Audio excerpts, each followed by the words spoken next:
Hello everyone and welcome to NASCAR.com Studio 3. I'm Jonathan Merryman, joined from the R&D Center by Fabian. Jay, let's get right into it. Talladega, bigger spoiler, track bar bolt this weekend. What has changed on these race cars since we saw super speedway racing in Daytona? Yeah, probably the biggest thing you'll notice is an inch taller spoiler. We're at 9 inches now, used to be 8 inches. And we made the track bar a little bit higher on the right side to get the rear ride height up off the ground a little bit. So those are the two biggest things that'll be different from what you've seen at Daytona. In February, the Monday and Tuesday after the Daytona 500, a couple teams tested.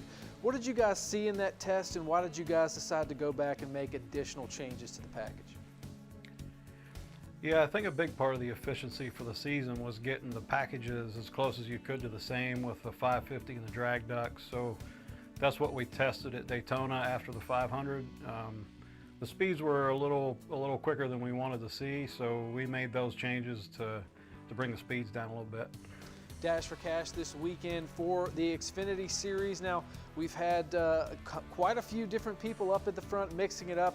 Talladega, it's a big platform for them. It's $100,000 on the line. With a wild card race like Talladega plus $100,000, what can we expect to see on the Xfinity side of things?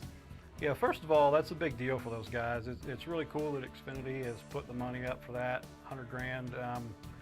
As you grow up racing and grow up short track racing, you chase where the money is to go race, and it's good that they bring it to the track for us, for our guys to race for. And for sure, it's a added level of excitement for something to keep in the back of their minds as they're racing for the win there. Now, we're coming off of an off weekend. We were all celebrating Easter last weekend, but I'm sure work was going on in the NASCAR R&D Center to figure out qualifying.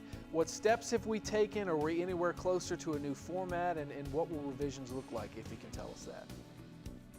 Yeah, I would look for an announcement in the near future. We've got a lot of things we're working on. With something that we look at to change like that, I think you're going to look at all aspects of how we can make not only qualifying, but maybe the whole weekend go a little better. So rather than rush in and make something that we keep having to tweak on, we're better off trying to take a step back and figure out the best way and the right way to do it that's best for everyone.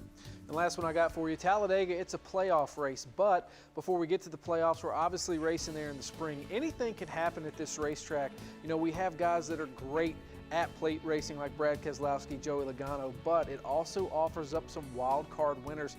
How crazy of a race could we see at Talladega with all that's on the line in terms of playoff eligibility?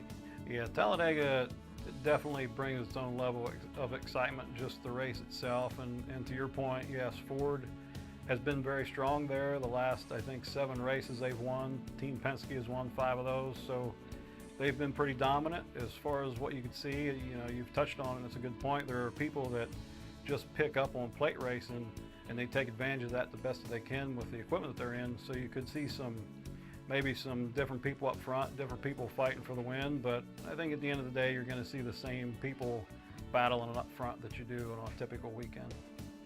All right, Jay, we appreciate your time. We'll see you this weekend at Talladega. Thanks, sir. Looking forward to it.